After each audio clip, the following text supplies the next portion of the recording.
bos días a todos, benvidos aquí. Gracias a Noemí polo traballo que fixo e por toda a amabilidade. Voy a hablar un pouco de... A ver se me acuerdo hablar en castellano, ya non sei como se llama. A ver se me acuerdo. Digo que voy a hablar de las virtudes y el capitalismo.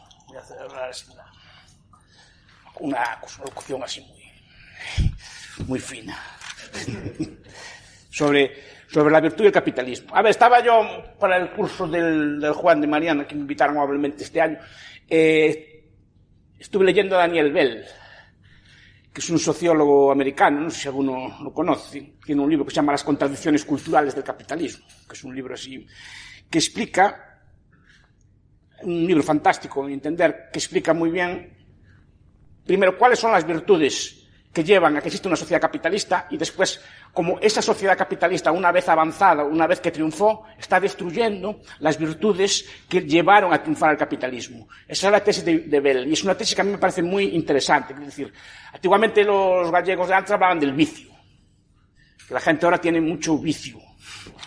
Se volvió muy fina y ahora tiene mucho vicio, ya no quiere trabajar, ya no quiere hacer los trabajos duros, ya está siempre quejándose que todos son derechos, que todos son así, que no hay que explotar a la gente, un montón de cosas, que se perdieron los hábitos que hacen a la gente triunfar. Y esa es la tesis de Bell. Entonces yo quise, en esta conferencia, explicar, que la primera conferencia sí que se da en el Instituto Joan de Lugo como tal, instituto reformulado, quise explicar primero qué es lo que lleva a una sociedad a ser capitalista, cuáles son las virtudes previas que llevan al capitalismo y cuáles son las virtudes que explican que el capitalismo florezca más en unas sociedades que en otras sociedades.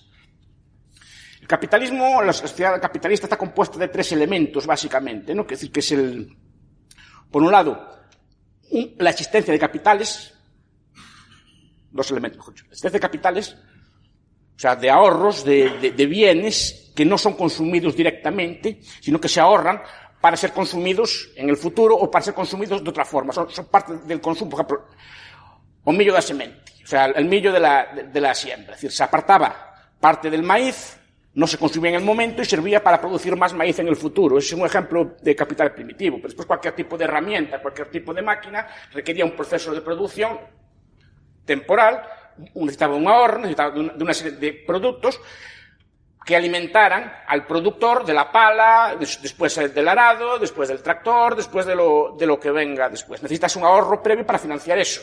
Entonces, ese es el primer capital, pero necesitas un capital previo. Ese capital tiene que ser invertido de forma capitalista.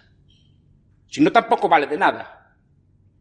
Ese capital ahorrado, si lo gastamos, por ejemplo, en ir a la playa, se consume, lo pasamos muy bien unos días, pero después no produce más. Ese capital tiene que ser invertido, y para ser invertido requiere de un conjunto de instituciones, que son lo que llamamos el sistema capitalista. Requiere de un sistema bancario, por ejemplo, requiere de un sistema de seguros, requiere de una bolsa de valores. Mises, cuando hablaba del sistema capitalista, decía, ¿qué caracteriza un sistema capitalista de uno socialista? ¿Cuál es la diferencia esencial? Es que haya un mercado de valores, esto es, que se puedan comprar y vender empresas en el mercado. Ese conjunto de instituciones es muy sofisticado y es lo que desarrolla el capitalismo, porque el ahorro en sí no dice nada. Lo que necesita es ese ahorro ser correctamente invertido de tal forma que se oriente en cada momento a la mejor de las posibilidades productivas existentes. Y para eso necesitamos de tipos de interés que nos digan, el capital es abundante o es escaso. Un tipo de interés bajo nos dice, no hay capital, señor. Perdón, un tipo de interés bajo nos dice, el capital es abundante. Es el momento de comprar un tractor. Es el momento de comprar un pisón para el ayuntamiento. O una pala. ¿No? Y porque sabemos que es el momento, el tipo de interés es bajo, podemos financiar ese producto. Podemos comprar un camión, podemos comprar un robot, podemos comprar una nave industrial, podemos comprar un nuevo terreno. ¿Cómo lo sabemos? El tipo de interés es bajo, es el momento de poder comprarlo. A su vez, el tipo de interés alto, señores, no hay capital en estos momentos disponible. Por tanto, es el momento de no invertir y solo se invierte en aquellos sectores productivos, en aquellas actividades industriales que batan o sobrepasan ese tipo de interés. O sea, tiene que restringirse el crédito, el capital, el ahorro a las cosas que dan un beneficio mayor. Ese es el sistema capitalista, que es un sistema muy complejo.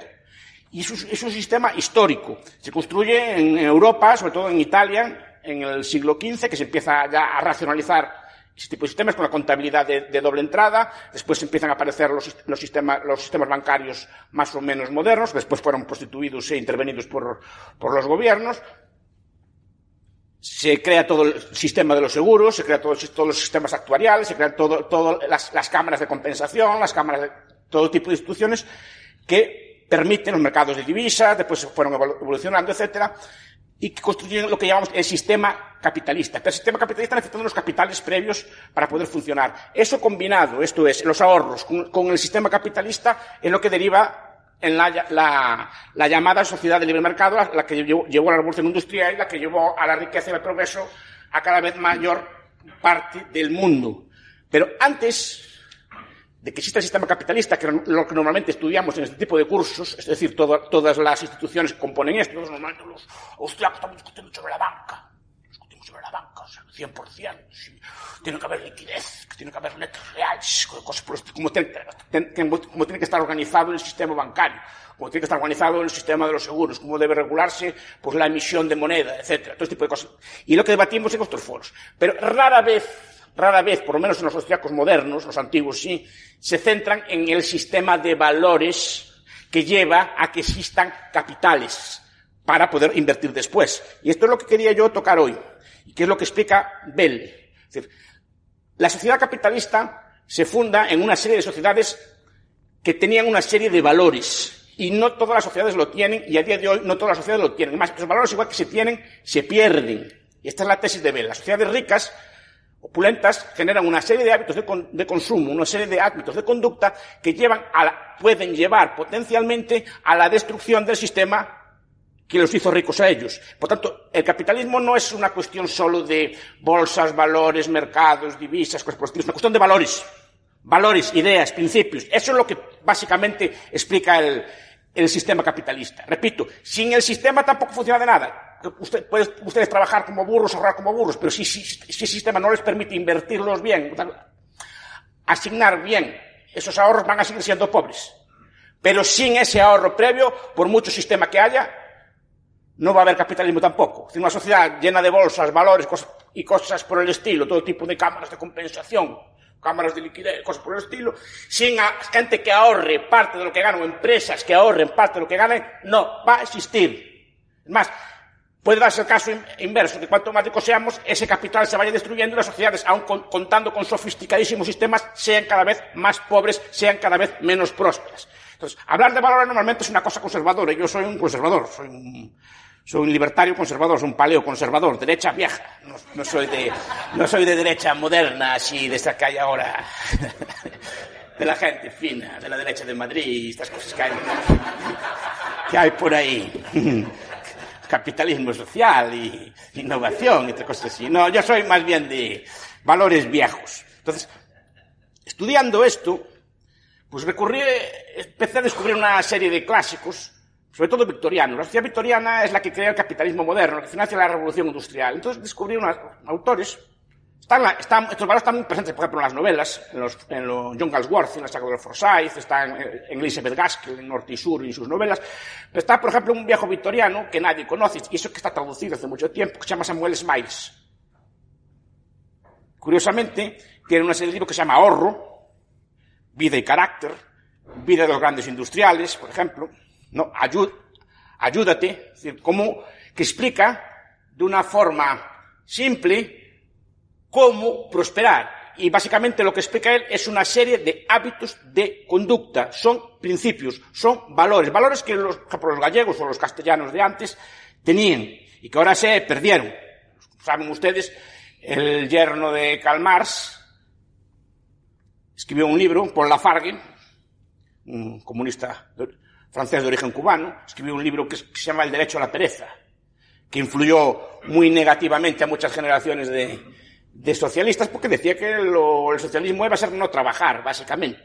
y todas estas ideas que defiende la gente moderna, de rentas básicas y pagas así para todo el mundo, y así pues vienen de ese principio socialista de que el trabajo es un mal, es un castigo, y hay que evitar esas cosas y tienen que darnos una paga. Zapatero, Pablo Iglesias, tienen que darnos una paga, mantenernos a todos. Y él decía que no era así. Paul Lafargue decía que había 7 razas malditas en la tierra, supongo que lo saben, ¿no? Había 7 razas malditas en la tierra que les gustaba trabajar. Decía, los pomeranios en Alemania, los escoceses, los auvernios, los chinos, no me acuerdo de otro, y los gallegos. Decía allí, los gallegos son unas 7 razas malditas de la tierra que les gusta trabajar. Pero como Galicia está españolizándose. Y no solo se españoliza en el sentido cultural. España tiene muchas cosas buenas. Los pueblos españoles tienen muchas cosas buenas. Se españoliza, creo que en las cosas, que creo que es un tópico también, pero las cosas tópicas de los españoles. No se españoliza en la realidad, sino que se españoliza en el tópico.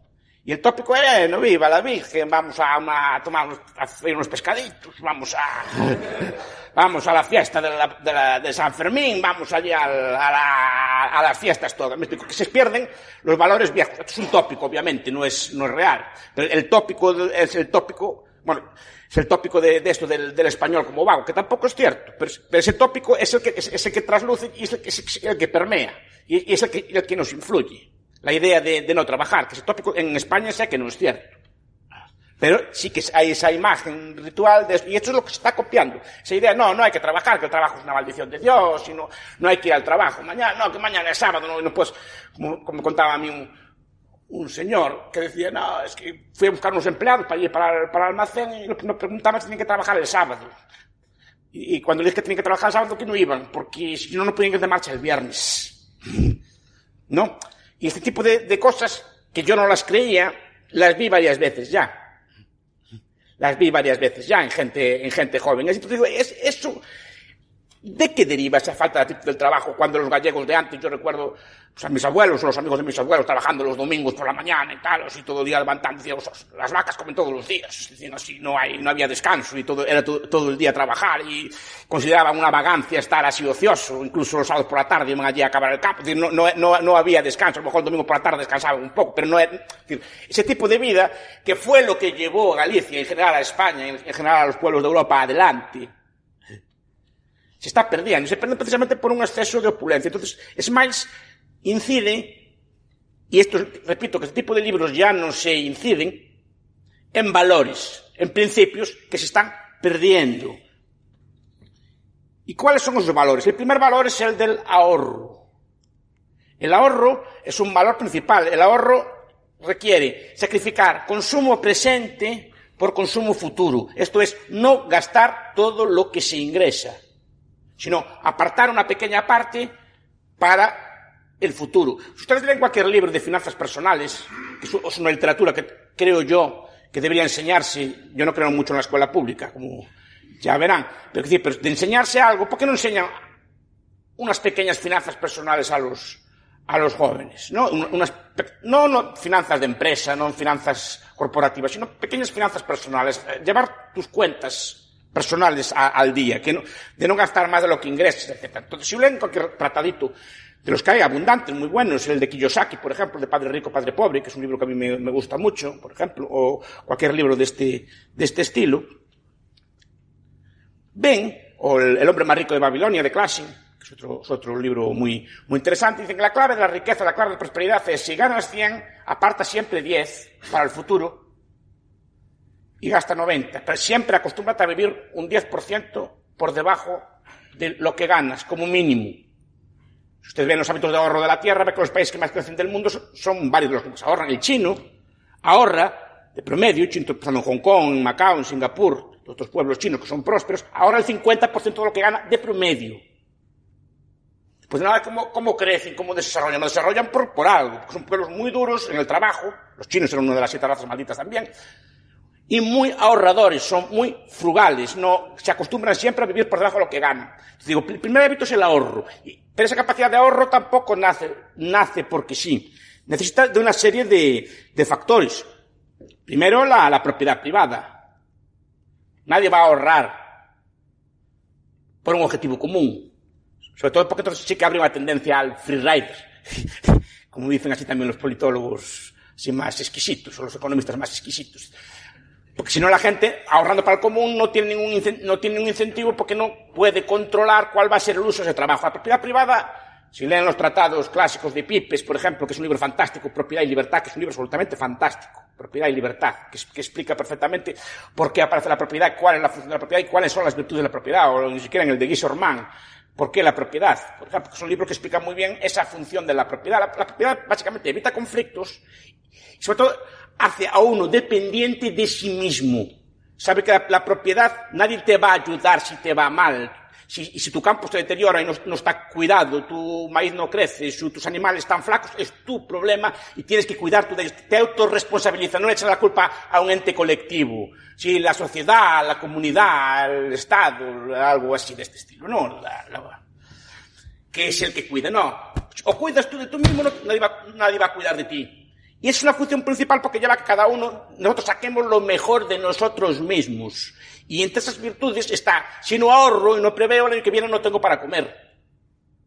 Si yo no guardo una parte de la cosecha para pasar el invierno, me voy a morir de hambre yo, mis animales y mi familia. Entonces yo tengo que aprender a ahorrar, a calcular y a prevenir. Y estos son algunos de los rasgos básicos del capitalismo, que están en esencia. Es decir, llegas en esa pequeña cosa de ahorrar parte de la cosecha, calcular cuánto te va a hacer falta el año que viene, ver qué mermas vas a tener, qué amortizaciones puedes tener, etcétera, hacer un cálculo de futuro y hacer una previsión. Normalmente las previsiones se hacían a la baja, no podías prever siempre la mejor de los escenarios, sino el peor de los escenarios, y después, si tenías un excedente, sí que lo podías reinvertir. O sea, era un cálculo empresarial simple, pero que te llevaba a prever el futuro, a ahorrar y a cuidar de ti mismo, a cuidar de tus utensilios, a ahorrar para mejorar tu maquinaria, porque se ahorra en maquinaria, se ahorra en mejores animales, en mejores ganados, en lo que fuera, revertía en ti y en tu familia. Y esa es la mejor forma de ahorrar, pero no puede haber un ahorro serio si no hay la institución de la propiedad privada. Pero el ahorro además requiere de una serie de valores, o requiere de una serie de virtudes. La primera de ellas es el autocontrol. El autocontrol. Y es una virtud que enseñaban básicamente se enseñaban todas las morales, buena parte de las morales, no todas son iguales al respecto, pero todas las morales o todas las éticas, sean laicas o religiosas, intentaban imbuir algún tipo de autocontrol en las personas. Es decir, la capacidad de autorrestringir nuestro propio cuerpo, es decir, de domesticar nuestros instintos en aras de algún tipo de fin superior. Freud dijo, no es que me guste mucho Freud, pero Freud lo dijo una vez, la civilización es represión, y represión de los instintos. Básicamente el instinto sexual, el instinto de tánatos, el instinto de muerte y el instinto sexual. Y todas las civilizaciones, todas las culturas intentaron de alguna forma reprimir esos instintos, que ahora se desliberaron, entre otras cosas por culpa de la escuela de Frankfurt y la revolución de Marcuse o de Wilhelm Reich, todos los filósofos de esa escuela que decían, no, liberemos los instintos, vivamos la vida, carpe diem, disfrutemos. No, todo es una represión de la Iglesia, hay que liberarse. A ver, un libertario ahí no tiene nada que decir. Cada uno lleva su vida y no está bien ni está mal. Pero cuidado, las ideas tienen consecuencias. Las cosas que se hacen están muy bien, muy libre, que haya cada uno responsabilice de lo que hace, pero determinadas ideas tienen consecuencias y es bueno que se sepa también. Entonces, te digo, toda la civilización era una civilización de autocontrol. Todas las religiones siempre tienen unos mandamientos, unos códigos éticos que consisten básicamente en reprimir de alguna forma los instintos. Y nosotros estamos aquí básicamente porque nuestros padres o nuestros abuelos en general reprimieron sus instintos. Nuestros padres gastarán el dinero con queridas, lo gastarán por ahí en juegos, lo gastarán por ahí en alcohol o en cosas por el estilo, que a lo mejor les apetecía, ¿saben? Pues a lo mejor no habrían ustedes estudiado, no estarían ustedes igual de bien criados, no estarían igual de bien educados, no estarían igual de cosas, pero a lo mejor les apetecía, ¿saben? Pero alguien les enseñó, no, mira, quieto, no sé qué te apetece irte de farra y cerrar una barra americana. A lo mejor les apetecía. Pero decía, ¿qué? Si hago eso, mis hijos no van a tener para comer. Si hago esto, no voy a tener casa propia. Si hago esto, no puedo comprar una máquina nueva, no puedo invertir en educación, no puedo invertir en otras cosas. Y es bastante más divertido pues ir a una barra americana o ir, podría ser, para que me guste, pero la gente dice que es muy divertido. Gente que va a esos sitios. Si no, no iría. O en alcohol, o en fiestas, o en juegos, o en lo que fuera. Es más divertido, pero sacrificaron, por lo menos en buena parte, sus instintos por un bien futuro, por un ahorro futuro. O sea, había una ética social de autocontrol, de represión del instinto.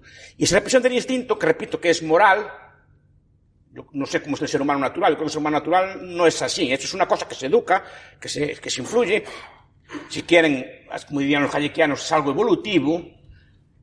Se fue creando una moral, una civilización, una cultura que lleva a reprimir en cierta forma los instintos y a reprimir los caprichos. Pero no solo es los grandes gastos, es privarse de una cerveza. Son pequeñas cosas, por ejemplo, si ustedes fuman, tienen el paquete 20, si en vez de fumar la cajetilla entera guardan 2, cada 10 días ahorran 4 euros. Y al cabo del año ahorran 200 euros. Y en 2 años ahorran 2.000 euros. Si los ponen en 3 compuestos les rinde mucho. Solo con ahorrar 2 cigarrillos. Pero requiere del sacrificio de fumar 2 cigarrillos menos. No dejar de fumar. Saber restringirse. Decir, no, ahora no lo voy a fumar. Lo voy a guardar aquí en una caja.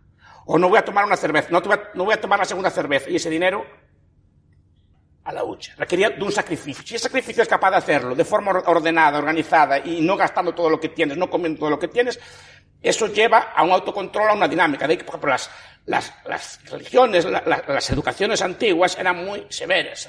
Antiguamente, muchos son jóvenes, ¿se acuerdan? Antes se educaban, los colegios religiosos se educaban a ducharse en agua fría, aunque hubiera agua caliente. ¿Por qué? Para aguantar, porque domar el cuerpo. Es decir, si no hay agua caliente, puedes pasar sin ella. Eres capaz de sacrificarte si vienen mal dadas y no hay una crisis, hay una guerra, eres capaz de adaptarte. Por ejemplo, todas las cosas de pulcritud que educaban también en los ejércitos, que educaban en las instituciones, así digamos, que educaban de forma rígida. Eso de ir afeitado, eso de ir pulcramente vestido, es decir, cosas que dicen, no, es una tontería. Sí, es una tontería, pero ¿qué te enseñaba aquello?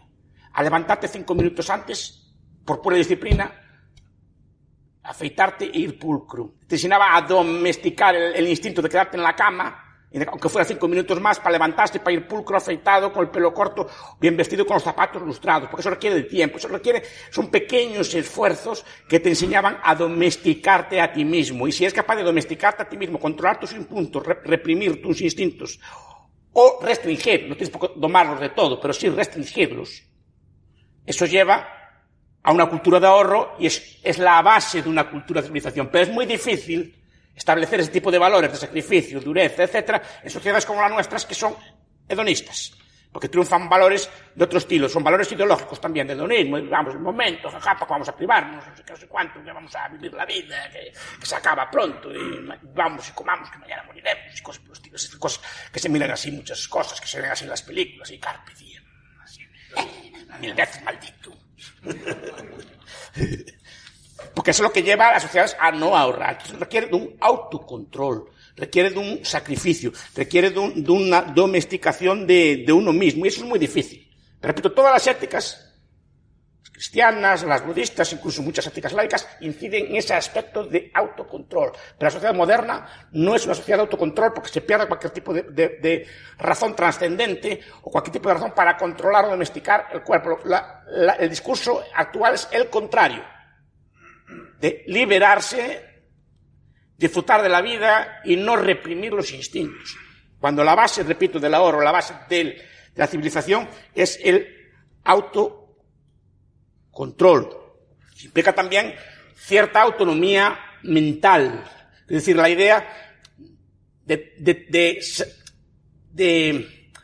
cierta autonomía en el sentido de en el pensar de no saber de no saber llevarse por la masa, digamos, es decir, por no llevarse por las modas, por imitar al vecino. Si el vecino tiene un coche nuevo, hay que comprar un coche nuevo. Si la moda está en comprar tales zapatos o tales ropas, hay que comprarlos porque está de moda, etcétera. Esa cultura del gasto, de querer imitar, de querer vivir el momento, también en ese aspecto requiere cierta autonomía mental. Y es una virtud que hay que tener, porque si no, claro, nos dejamos llevar, no, todo el mundo tiene el Pokémon Go.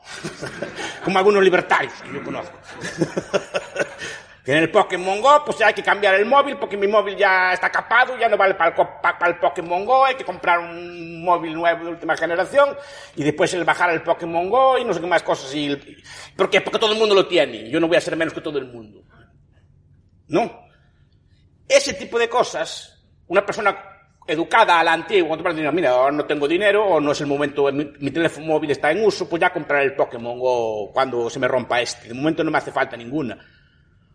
O mi coche aún aguanta un año más, o mi casa, pues a lo mejor no es el momento de cambiarla, porque aún no tengo ingresos suficientes para cambiarla, porque los vecinos tienen una casa más grande, yo no tengo por qué tener. Eso requiere una autonomía mental, de no saberse llevar, porque si no nos incurrimos en gastos muchas veces innecesarios, no, son gastos que nos llevan a una cosa que es terrible, que apunta muy bien Smiles, que es el vivir a crédito. Y él apunta muy bien, el crédito solo debe usarse para bienes de capital, o utensilios que sirvan como bien de capital en la propia casa. Un automóvil si es necesario para el trabajo, una lavadora sí cumple un servicio, pero no para bienes de consumo inmediato que se consumen. No quiere decir que estén prohibidos, nada así por el estilo, pero digo que es la cultura. Por ejemplo, si quieres un viaje, ahórralo antes. No pides un crédito para ir de viaje. No, esa inmediatez del consumo, esa inmediatez temporal, lleva, por ejemplo, a una cultura de querer gastar más de lo que tenemos y nos lleva a una serie de gastos que no son sostenibles. Entonces, esa idea de autonomía mental es muy importante. Es otra de las virtudes que también fue transmitida culturalmente y que se está perdiendo. La idea de ir a la moda, de gastar y tener todo lo último y tener todo, y la idea de todo este estilo. Antiguamente, para favorecer este ahorro, cultura que se está perdiendo también, las sociedades victorianas, que fueron estas, crearon instituciones de ahorro popular. Porque la idea es que el ahorro no todo el mundo puede. Ya en el siglo XIX, Smiles en su libro Ahorro explica, ¿no?, que la gente cuando le harán de ahorrar, decía que el pobre no puede ahorrar. Sí que puede ahorrar, decía así. Y ponía varios ejemplos. Mire, en Inglaterra había los llamados bancos de peniques. No bancos de gran cantidad, sino bancos de céntimos. Había como huchas o allí, y el banquero te aceptaba 3 peniques o 3 céntimos, 5 céntimos, pero el obrero, su pequeña cantidad que ahorraba todos los días, la veía crecer, la veía aumentar, y era un orgullo todos los días ver su libreta, que es otro factor que también se perdió, ahora todo es electrónico, pero la libreta, ver aquella libreta escrita, que iba aumentando pasito a paso la suma que tenías allí, y te enseñaba a posponer gastos pequeños. Calculaba allí cuánto es una cerveza al día. Una cerveza al día, pues son tantos euros al año. Consume la mitad de la cerveza. Entonces ya tienes una cantidad y tal. Iba explicando allí con interés compuesto cómo esa suma se iba capitalizando y cómo esa pequeña gasto en cervezas, por ejemplo, aseguraba un capital en un seguro de vida que, por ejemplo, evitaba que tu mujer y tus hijos quedaran en indigencia si tú morías, cosa que era muy frecuente en aquellos tiempos. Solo por el costo de una cerveza diaria podías asegurar una suma en una compañía de seguros que te podía garantizar a tu viuda, a tus hijos, o a tu viuda, a tus hijos, a tus descendientes, que quedaran protegidos de por vida solo con esa pequeña suma. Y te iba explicando, y si ese capital no se consume, ¿cuánto sería una cerveza al día durante tantos años capitalizado? Y da una suma que casi garantizaba una pequeña jubilación, o garantizaba unos gastos médicos, o garantizaba una serie de cosas. Y te lo va explicando, y se puede ahorrar, sí que se puede ahorrar desde lo más bajo. Porque ahora, aún otro día hubo un debate en el Parlamento Español que decían, no, es que el obrero no puede ahorrar. No puede ahorrar si lo gasta todo, claro. Porque el obrero actual está inmerso en una serie de gastos de consumo que los sociólogos dicen que está inducido socialmente. Yo creo que está inducido individualmente, porque los obrero hay que tenerlos dentro. No, es que si el vecino tiene una moto nueva, yo tengo que tener otra. Si el otro tiene un móvil de última generación, yo tengo que tener uno. ¿Y por qué tiene que tener un móvil de última generación? Porque tiene que tener una moto nueva. Porque no puede aguantar con el antiguo. ¿Quién le manda? Es como que no puede ahorrar. No puede ahorrar si te metes en unas dinámicas de gasto, sobre todo unos gastos a crédito, una serie de cosas así que son los que te comen. Ustedes compren un coche con ahorro y compren el mismo coche a crédito y ve casi le sale el doble. Si lo compran el coche al contado, aparte que pueden negociar las ofertas, pueden comprarlo cuando está más barato, pueden comprar cuando quieran, ese coche, el mismo coche le sale a mitad de precio que si lo compra usted a crédito. Ese tipo de cosas que forman parte de la cultura financiera tradicional se están perdiendo. Es una cultura totalmente perdida en ese aspecto, ¿no? Entonces, lo que hacían los victorianos era crear pequeñas instituciones. De ahí nace, por ejemplo, en España las cajas de ahorro, que era también una institución de ahorro popular. No era para grandes ahorradores, ni para grandes empresas, ni para grandes ricos. Era para pequeños ahorradores que iban allí con sus pesetas, con sus cosas allí. La vieja institución de la hucha, que a mí tanto me gusta. No las pensiones, que eso no existe. La hucha de verdad, aquellos cerdos así gordos que me gustaban a mí, que se metían las monedas dentro. Y que eran inviolables, además, que no se podían romper. Eso era una buena institución. Entonces, porque enseñaba al niño a ahorrar sus cosas allí, y yo de pequeño, me acuerdo yo que fui criado en esa cultura, e iba con mi cerdo allí, los sábados por la mañana, a la caja de ahorros a meter mis pesetas, que eran pocas, pero todas las pesetas que ahorraba iba todo orgulloso con mi libreta. Tenía allí 24 pesetas más cada semana, una cosa así. No. Eso es lo que creaba la cultura. Y un niño, yo era un niño, no era rico, ni mucho menos, era un niño, tenía lo que me daban así, la chuchería, me dejaban comprar chuchería, comprar la mitad de las chucherías. Capitalizaba. Sin saberlo aún. Pero en una cultura tradicional que te iban educando en ese tipo de cosas. Eso se pierde. Se pierde también por falta de frugalidad. Ahora, los bancos modernos a duras penas aceptan este tipo de cosas. Yo creo que a los bancos modernos no les gustan este tipo de pesetas, que vayan a ir los niños con las pesetas a echarlas allí. Y eso es un error muy grande. Porque ese niño se lo ha robado el futuro. Ese niño ahora soy yo. Y si a mí de pequeño no me enseñaron a guardar las pesetas y los céntimos, ahora no guardaría lo poco que gano, pero ya gano más que pesetas y céntimos. No me acostumbraría a guardarlo y a invertirlo en fondos de inversión o en lo que se tercie. Pero es una cultura que se pierde, que había antes, que fue lo que nos hizo ricos. Porque ustedes cuando nacieron ya nacieron en hospitales, ya tuvieron todo tipo de ambulancias que los llevaron, o médicos que los cuidaron, tuvieron ya electricidad desde que nacieron, tuvieron un montón de cosas que sí. Tuvieron comida, neveras, todo tipo de bienes de capital, centrales eléctricas, centrales de gas, gasolina en la gasolinera, todo ese tipo de cosas la había. ¿Eso quién lo creó? Zapatero. ¿Quién lo creó? La República. ¿Quién lo creó? La gente piensa que lo creó, muchas cosas las creó la República, o todo lo creó la República. Creó no, el ahorro acumulado de generaciones de gallegos, de españoles, o de lo que había antes, durante cientos de años, que fueron acumulando, y ese ahorro, si está bien invertido, se va acumulando. Es decir, nuestros padres o nuestros abuelos cuando mueren no queman las casas. Las disfrutan ustedes, ¿no? Ni le echan sal a los campos cuando están viejos, para dejarlos, o cortan los árboles, ¿no? Al revés, es decir, les gusta dejar un legado a las generaciones futuras, y sobre ese legado construyen ustedes. Otro factor es la frugalidad. Hay una cosa que nunca me canso de decir, pero que pocas veces se manifiesta. La gente cuando le hablaba a Noemí, por ejemplo, cuando lo conocí, así que se enfadaba mucho conmigo. Y muchos jóvenes que yo hablo con ellos por mi trabajo, me decían, identifican capitalismo con consumismo. Entonces, cuando piensan en capitalismo, ¿en qué piensan? Pues un señor con un yate, con una gorra así de capitán, ¿no? Piensan en un Maserati biturbo, piensan así en una discoteca Gabbana, una discoteca así fina, no llena de gente allí muy elegante y así, o Gabbana, o Vantas, o nombres así de estos que son en latín, o así de estos, sino que son así, de discoteca fina. Pues piensan así en muchos lujos, en muchas cosas así de viajes a Bali. No, el capitalismo no es eso, el capitalismo es todo lo contrario. Esos son los hijos de los capitalistas, el capitalista no es así.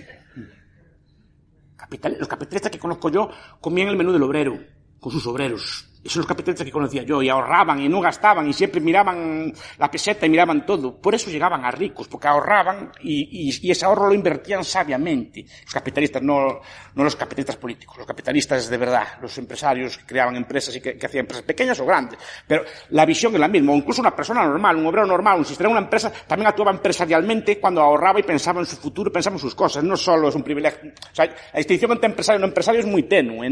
Todo el mundo, en cierta forma, actúa empresarialmente en muchos aspectos de su vida, aunque no sea, digamos, propietario de su empresa, sino que hay personas que a lo mejor no son propietarias, pero que sí que actúan empresarialmente, invirtiendo su dinero de la forma más sabia, bien para pensando en el futuro, bien formándose a sí mismo, bien formando a sus hijos, o lo que sea, pero pensando siempre en un futuro, no tienes por qué ser necesariamente un empresario típico.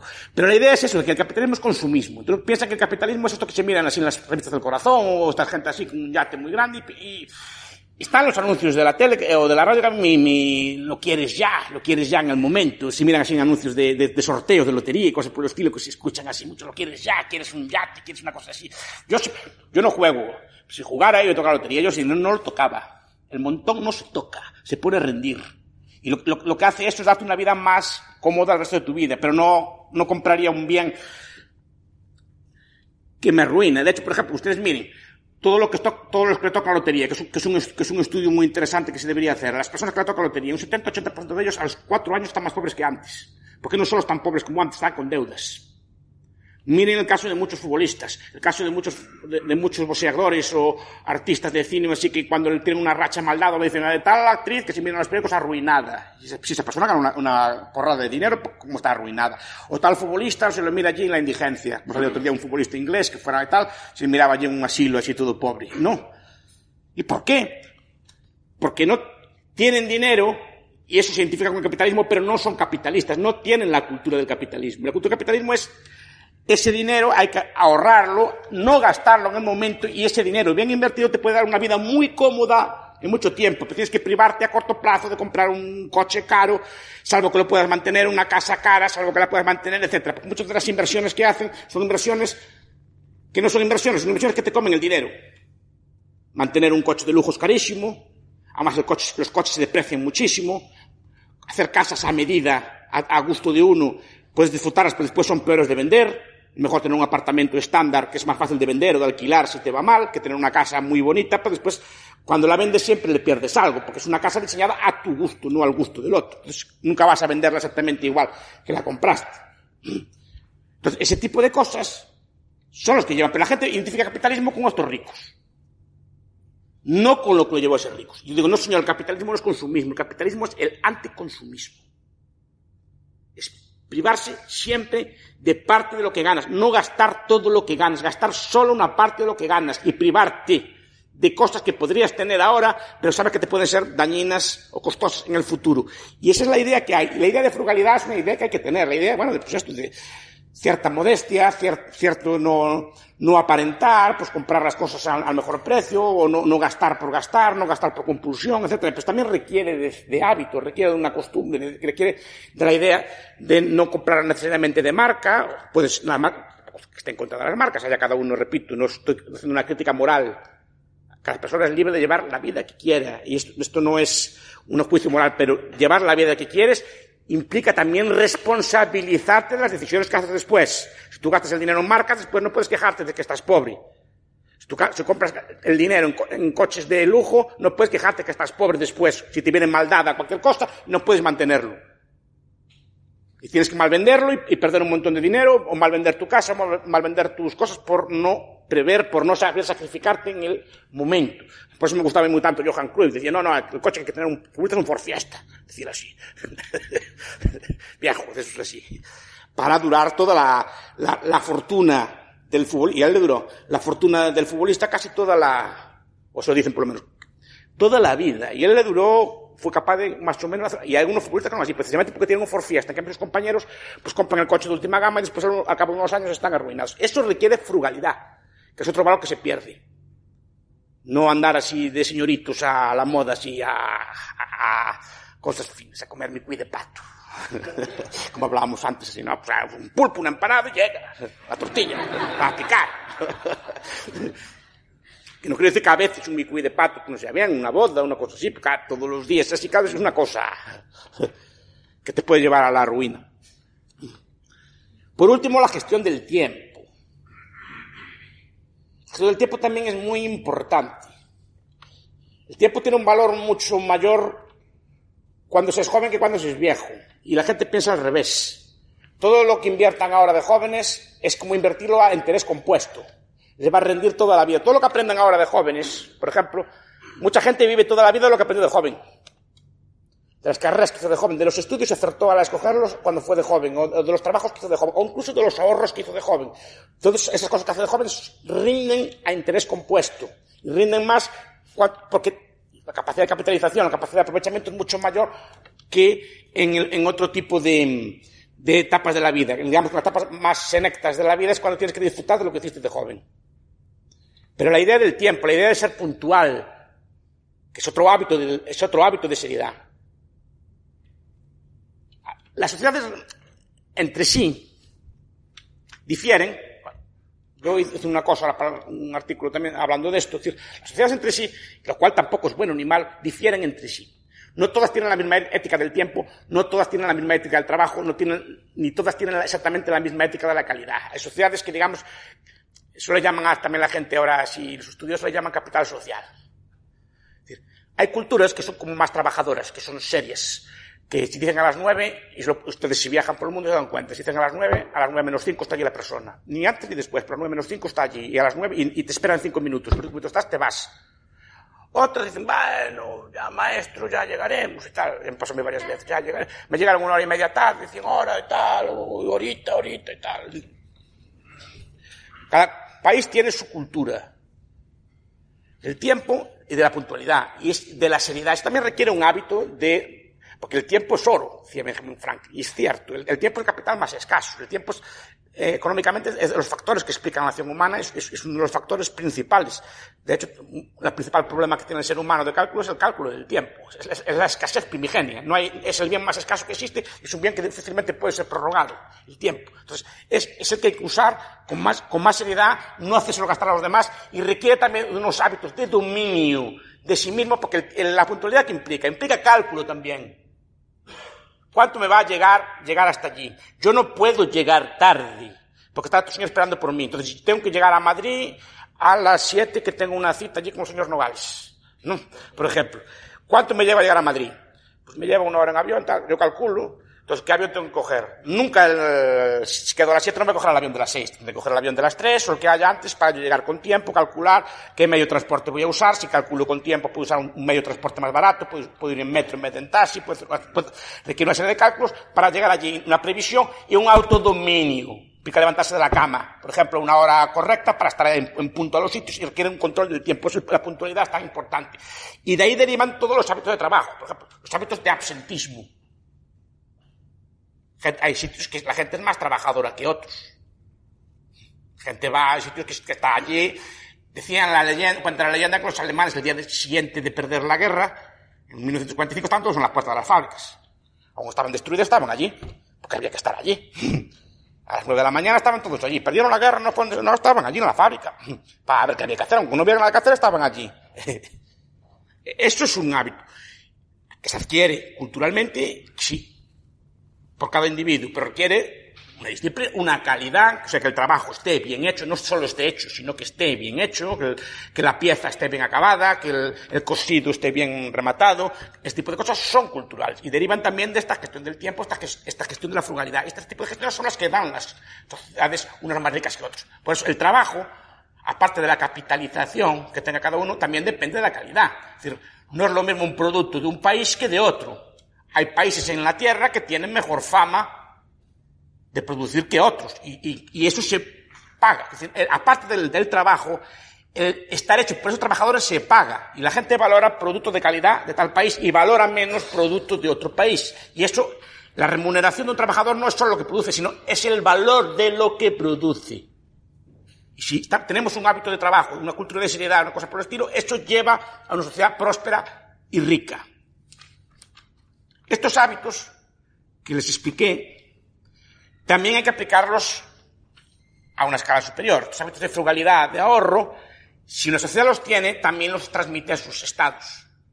Normalmente los estados, aunque algo distorsionado a peor, responden a la sociedad que tienen. Si la sociedad es de pícaros, vagos, etcétera, normalmente el estado será compuesto, gobernantes serán compuestos de pícaros y vagos. Si la sociedad está compuesta de gente trabajadora y seria, incluso al pícaro y al vago le es más costoso ser pícaro. Es decir, en una sociedad seria, trabajadora así, incluso el pícaro tiene que trabajar más que en una sociedad de vagos, porque el resto de la sociedad no se lo tolera, entonces tiene que ser más emprendedor, tiene que inventar nuevas picarescas, tiene que ser mucho más hábil a la hora de ser pícaro, le cuesta más. Entonces hay menos pícaros, por tanto.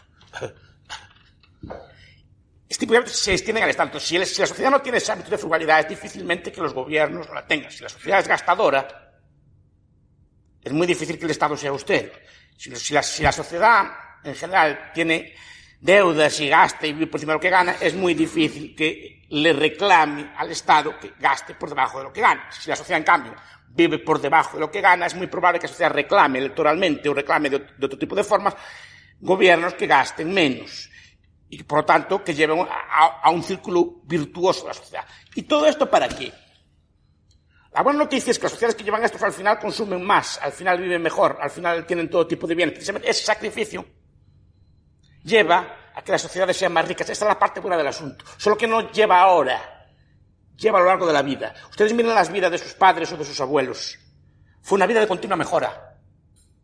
No fue así como empezaron a prosperar, no lo comieron todo, sino que supieron dosificarlo, pero su vida, por ejemplo, los nacidos en los años 20, los nacidos en los años 10, cuando murieron fue una vida de continua mejora, quitando el lapso de la Guerra Civil, por ejemplo, en España. Pero después de la Guerra Civil fue más o menos de lenta y continua mejora.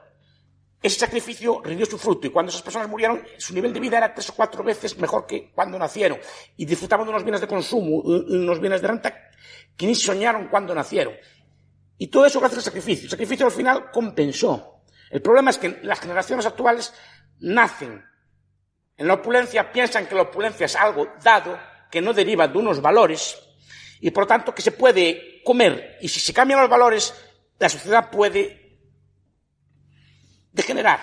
Y hay casos en la historia reciente, el caso argentino, en el último tercio del siglo XX, por ejemplo, el caso venezolano ahora, que se puede ver como una sociedad que era relativamente próspera, degenera. Cuidado que Venezuela hasta los años 70 tenía más renta que España, Hasta los años 70 tenía más renta que España. España solo empezó a superar a América Latina, los países grandes de América Latina, en los años 70. En los años 70 me parece que fue 70, 71.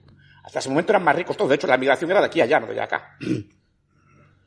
Pero malas políticas, el peronismo argentino, el tipo de cosas, llevó, como había opulencia y pensaba que lo había dado, lento de género. ¿Por qué? Porque se perdieron los valores. Y repito, el capitalismo no es solo bolsas, valores, no sé qué, intereses, impuestos o políticas fiscales, que también son valores. Gracias.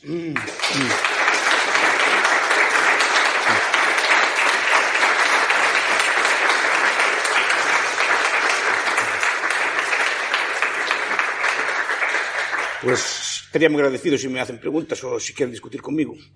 Para eso vienen aquí, ¿no? Di, Luigi. ¿Qué libros recomendabas sobre las virtudes del capitalismo? Yo, los clásicos son de Samuel Smiles. Sí. Están en inglés todos, tú no tienes problema con eso, me los consigues allí fácil, pero en España son fáciles de conseguir.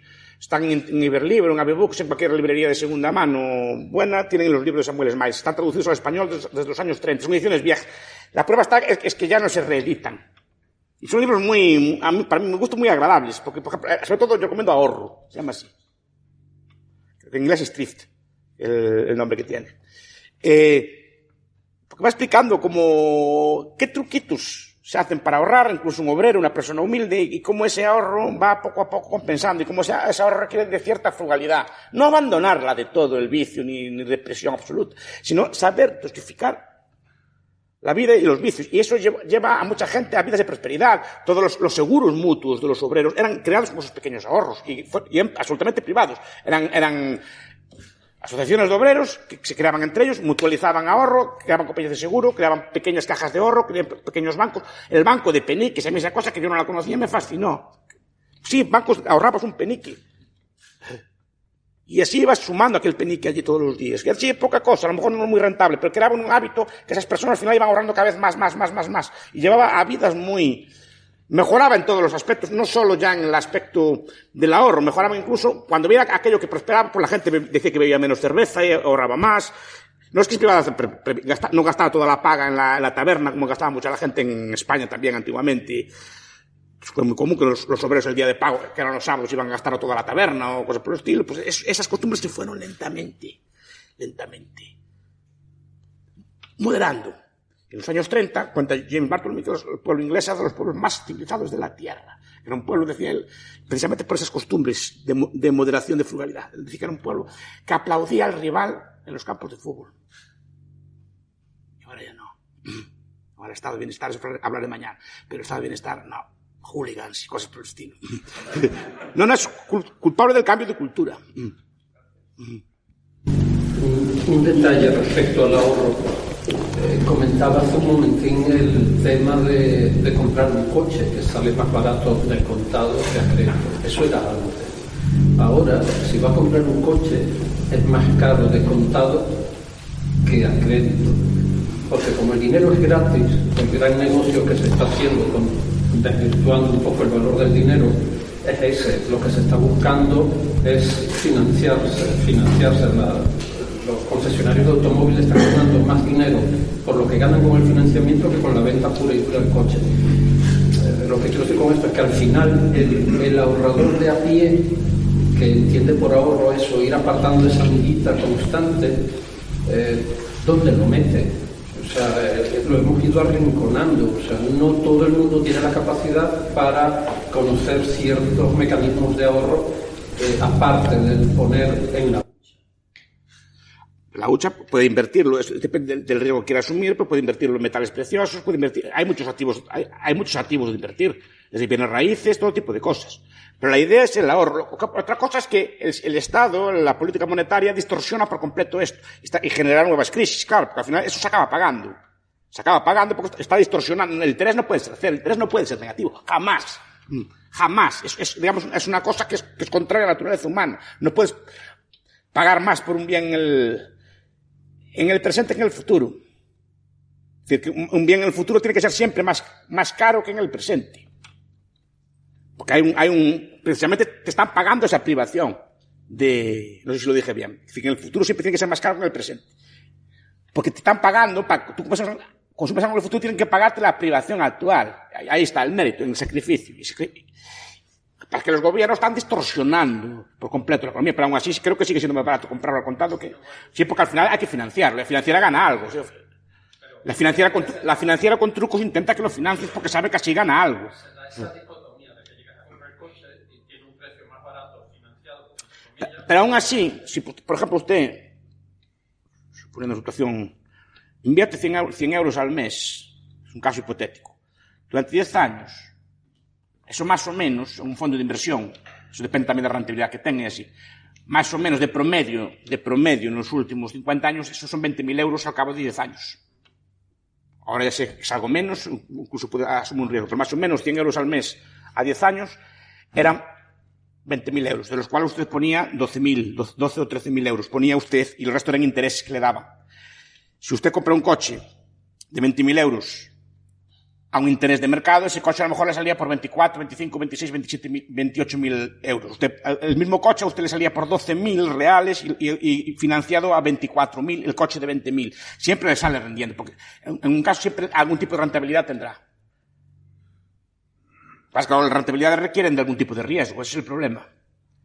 Precisamente las políticas monetarias, el principal enemigo del ahorro son los gobiernos, porque distorsionan, uno con impuestos, después con inflación. La inflación hace un daño tremendo. Y después con todo tipo de políticas que están de este estilo, de bancos centrales por el estilo, que desalientan por completo el ahorro. Y al ahorrador prudente lo llevan a meterse en cosas muy arriesgadas que no conocen. Porque los tipos de depósito de plazo están bajísimos. Toda la gente se mete en cosas que no conocen y es ahí donde pueden perder. Pues el problema ahí es cosa no es cosa del ahorro, es cosa de quién interfiere el ahorro.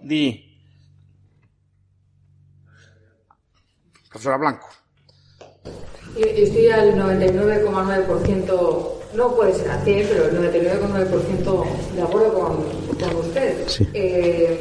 Pero a mí, como por la generación a la que pertenezco y porque tengo hijos, una de las cosas que más me preocupan es, una vez que ya estamos aquí y que pues no hemos sabido transmitir, nuestra generación y las anteriores, los capitalistas no han sabido transmitir a ese hijo el sentido del ahorro y del esfuerzo, etcétera, etcétera. Una vez que ya estamos aquí, ¿cómo cree usted que se puede avanzar, probablemente igual de lentamente? Pues esto no puede ser mañana sale el sol, sino que tendrá que ser lentamente, pero ¿cuál es la vía para recuperar esos valores? Primero hablando de ellos y discutiéndolos. Mire, profesor Blanco, yo decidí esta conferencia es porque yo llevo años en Juan de Mariana también. Usted cumplió 10 años, cumplí 10 años hoy, que ya lo vi en el Facebook. Yo algunos menos, fui invitado y así. encantado de ir allí, pero nunca vi una discusión sobre valores. No quiero decir que no las haya, que yo no fui testigo de ella en las veces que fui. A lo mejor las hubo y yo no estaba, ¿no? ¿En qué sentido? Que siempre discutimos allí el 100% o no el 100%, o discutimos así de cosas nuestras, ¿no? No sé qué, si el recursos, que si teoría de la banca, teoría de la ciudad. Estamos discutiendo cosas de estas. Nunca vi una discusión sobre valores de este estilo. Porque son conservadores.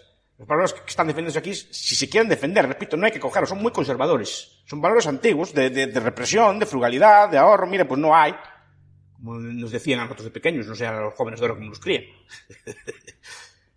Pero no hay, dice mi madre, no hay más cosas de esto, no hay. Lloraba, patada, no hay. Pero ay, pobre niño que se traumatiza, no sé qué, una cosa así. Empezamos con cosas así, empezamos a... Es una cultura de que no son capaces de sacrificarse. Pero yo eso no lo veo, perdón que interrumpa, pero yo no lo veo como conservador o no conservador. O sea, los valores que usted acaba de contar son sensatos. Son sensatos. Pero eso no es necesariamente conservador. Conservador porque sí que requieren cierto autosacrificio y, digamos, cierta falta de hedonismo. Y los valores de sacrificarse. Yo en la conferencia de Juan de Mariana hablaba de un autor que a mí me gusta mucho, que se llama Pitirim Sorokin. No sé si lo conocéis, vosotros sí que lo conocéis, ¿verdad? Yo no creían que existiera. Es un autor muy interesante. Tiene un libro que es muy poco conocido, que se llama La Revolución Sexual, en Estados Unidos. Y explicaba, también sin meterse en morales, ¿no? Es decir, no, cada uno haga lo que quiera, ¿no? Es decir, que es cosa de cada uno. Pero cuidado, estas revoluciones sexuales tienen consecuencias. La gente ahora no invierte tiempo ni sacrificio en sus parejas. A la primera de cambio se disuelven, por ejemplo, como mis alumnos, por irse de Erasmus, ¿no? Claro, si no hay un sacrificio, por reservar de Erasmus se rompe, tú los verás allí también en tus cosas, reservar de Erasmus se rompe, la pareja ya se rompió, por una cosa nimia. Cuando las parejas de antes se sacrificaban, a lo mejor se iban juntas a Argentina, o se iban juntas a donde hiciera falta, y sacrificaban, invertían uno en el otro. Y eso, claro, permitía una visión a largo plazo, de construir una casa, una cosa así que permitía pensar en el futuro. Ahora no, la gente vive a corto plazo, son parejas a corto plazo, lo cual también puede estar bien, no estoy criticándolo. Pero tiene consecuencias, que decir que nadie va a invertir en usted tampoco, cuidado. Como usted enferma, como envejezca o como le vaya mal, ¿por qué voy a quedarme yo aquí? No sé si me explico. ¿Qué? Habiendo otras por ahí fuera. Es decir, lleva a esto, ¿qué? No hay esa cultura. Es una cultura de sacrificio, porque esa cultura de sacrificio lleva también a no ahorrar, a no invertir en las personas, sino a querer gastarlo ya, el capital ya, todo inmediato, todo así, Tinders, Grinders y todo tipo de páginas de internet que todo lo dan fácil y todo lo dan así. Entonces, claro, lleva a que no haya ningún tipo, que no estoy criticando ya cada uno con su vida, pero tiene consecuencias, y tiene consecuencias de este estilo. Tampoco es malo ni bueno que usted se compre la ropa última moda o compre coches, está bien, pero después eso tiene consecuencias. Como le venga maldada, como le venga una crisis así, la gente, uno de los problemas que creo que tuvo España en esta crisis, a diferencia de otros países, que España la gente no fue, o sobre todo mucha gente no fue capaz de asumir que había que sacrificarse. Muchos países de Europa, sobre todo los de Europa del Este, que a lo mejor vienen curtidos de más hambre o de más sufrimiento cuando no había carbón en el invierno, inviernos de verdad, no, sin comparación con los nuestros y cosas por el estilo, no. Inviernos de verdad, de muchos meses, con mucho frío y así. No había carbón, ponían mantas, hacían lo que podían, pero no se quejaban. Aquí yo vi huelgas, lo vi en la televisión, huelgas en Valencia porque cortaban la calefacción a las 12 de la mañana.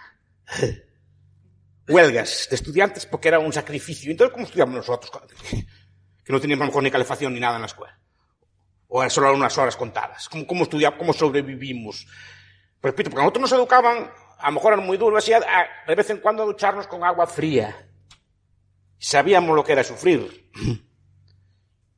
Pero ahora no, ahora todo tiene que ser así, a temperatura ambiente. Tampoco demasiado calor, más de que la gente...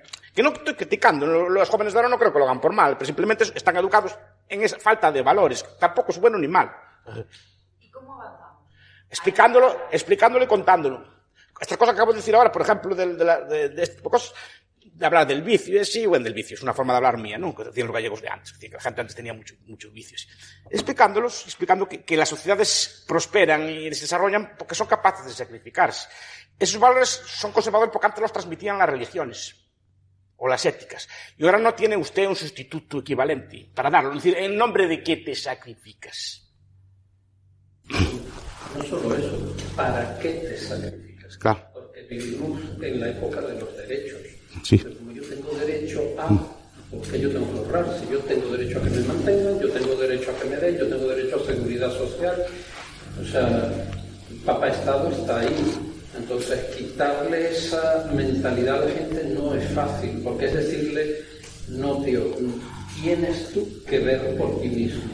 Al fin y al cabo, lo que hemos logrado es que los abuelos son una carga, los hijos son una carga, y eso lo que queremos es la comodidad. Antes no había derechos, o sea, antes mirabas la vaca, no había de comer. Ahí está. O sea, antes o ahorrabas tú o no iba a haber un plan de pensiones que te lo diesen. Pero con la mentalidad que tenemos hoy en día es que no importa lo que haga, no importa cómo me vaya, yo tengo derecho a un trabajo porque yo estudié, me especialicé en el mosquito siberiano y a mí me tienen que dar trabajo. Y creo que lo que hay que cambiar es esa cultura. Y después otra cosa, yo creo que cómo enseñarle a los chavales, pues un poco como me enseñó mi hijo a mí. El bendito Kiyosaki, a quien la verdad escuché hablar tanto de él que le agarré tirria, tiene un juego muy simpático que es la rueda de la rata, creo que se llama. Y realmente ese juego te enseña a hacer un balance personal de verdad y lo que significa ahorrar y lo que significa obtener independencia financiera. Hay otro juego por ahí, de hecho yo lo reseñé en un blog hace siglos, que es un juego de un parque de atracciones. Entonces los niños tienen que gerenciar ese juego y ellos deciden si, una de las anécdotas que contaba esta señora que descubrió el juego es que ellos, por ejemplo, si sale la tarjeta de que llueve en el parque de atracciones, el chaval le dice, no, un puesto de venta de paraguas, porque la gente no trae paraguas y ahí ganas dinero.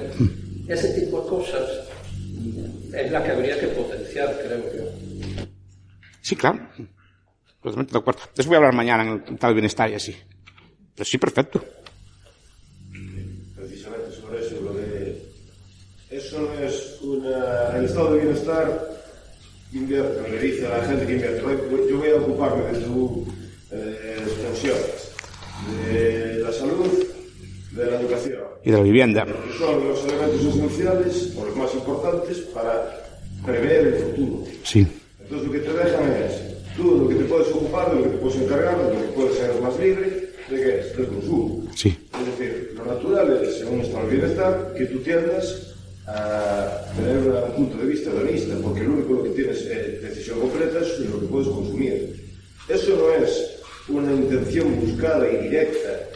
Yo creo que es una intención buscada y directa del Estado, no una consecuencia indeseada, porque si tienes una población infantilizada y una población dependiente, tienes una población fácil de controlar.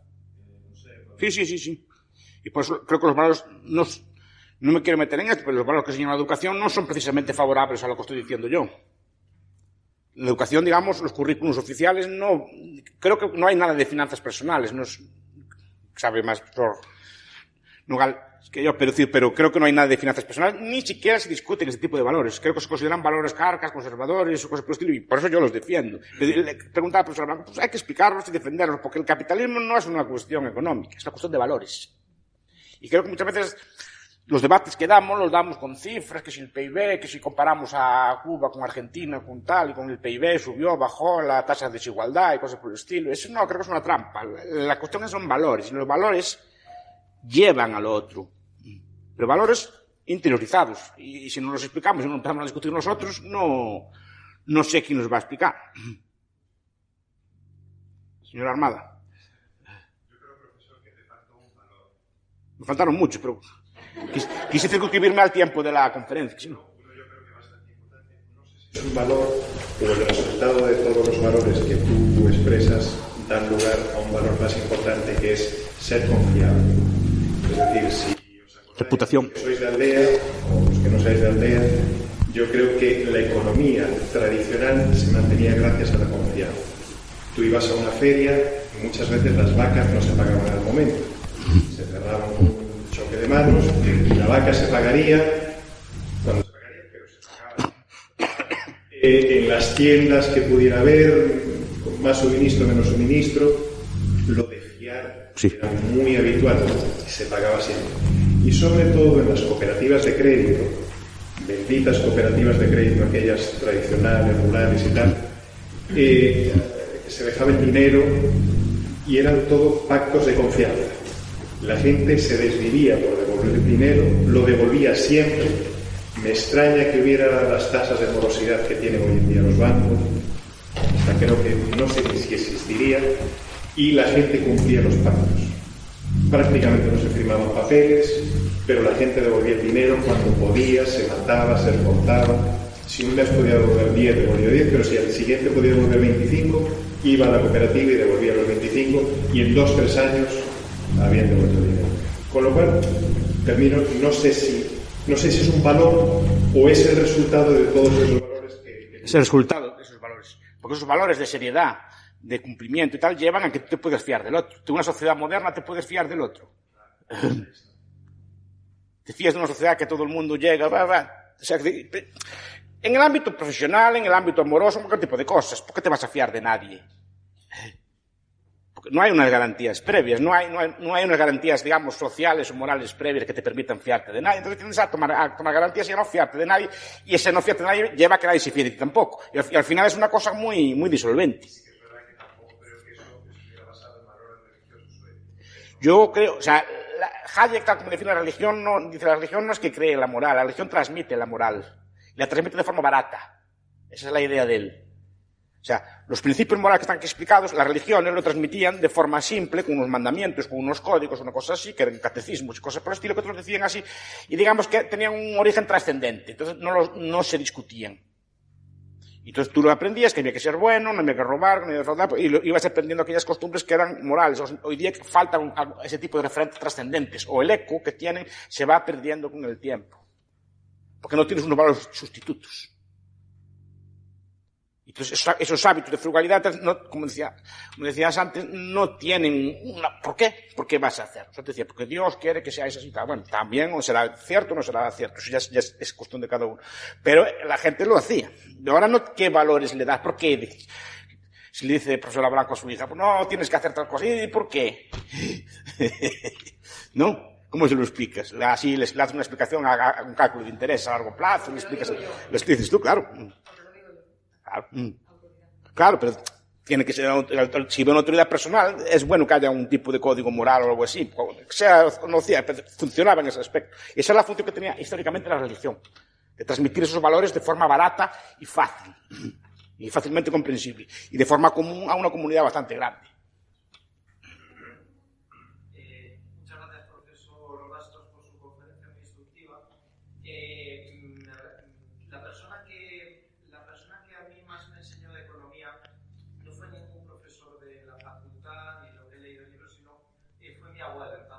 Sí, es mío también. Mi abuela solía decir que, bueno, decía en gallego. Sí, di en galego aquí no entendemos. Mi abuela decía que no se puede estirar la pata más do que da manta, ¿no? Sí. Y luego decía también una cosa muy curiosa, que no hay poco que no llegue ni mucho que no se acabe. Ahí está. También la mía, sí. Gallegas de antes, no esta gente moderna que hay ahora.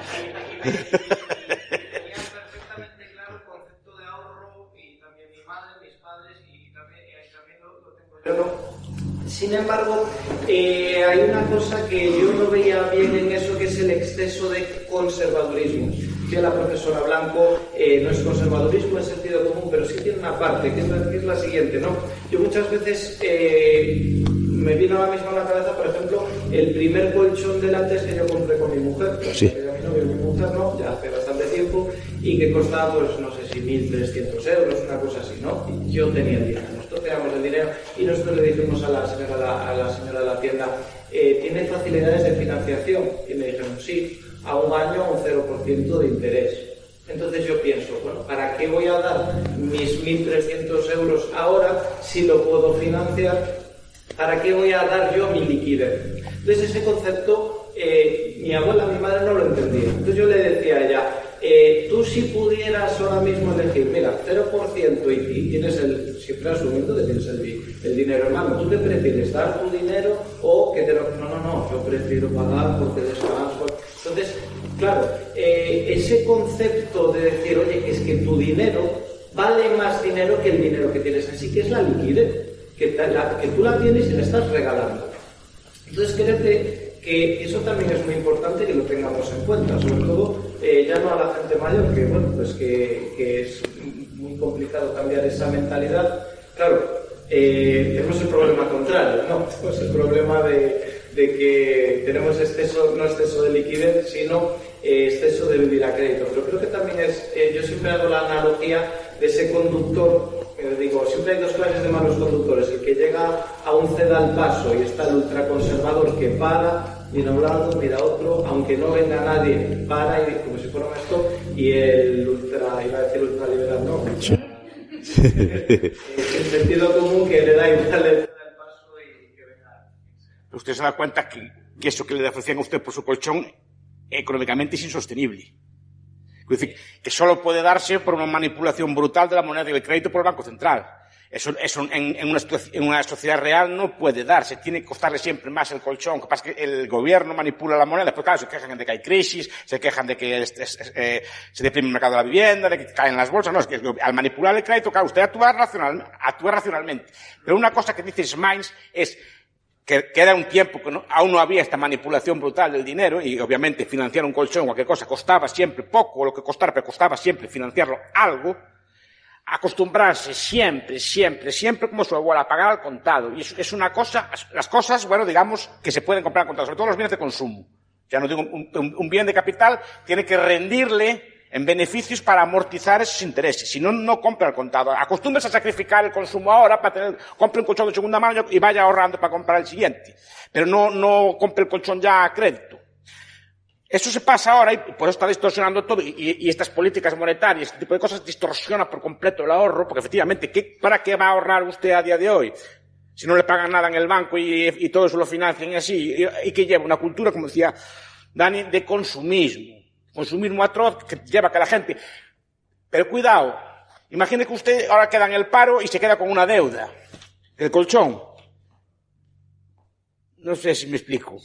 Ahí ya tiene un problema a futuro. Pero si yo ya tenía Pero a lo mejor ya lo que haría usted normalmente, pues a lo mejor gastarlo en otra cosa o invertirlo Claro, pues por eso, que lleva malas cabezas. Eso, el problema es eso, que se endeuda usted por cosas de consumo, como pasa a mucha gente, créditos baratos, cosas por el estilo, compraron casas a lo mejor el 30 o 40% más caras de lo que podrían pagar, pensando que aquello iba a durar siempre, queda uno de los dos de la pareja en el paro y plum, se derrumba, porque además la gente tiene la costumbre de endeudarse hasta el tope del tope, hasta cero. Me explico, si puedo pagar 1.000 euros al mes, me endeudo por 1.000 euros al mes. Y no tengo en cuenta que puede pasar una desgracia en la casa, que puede tener una enfermedad, que puede quedar mi mujer en el paro, puedo quedar yo en el paro, entonces ¿qué pasa? Plum. Tiene que comprar el piso de acuerdo con la mitad o lo que sea de lo que puede pagar, no con todo lo que puede pagar.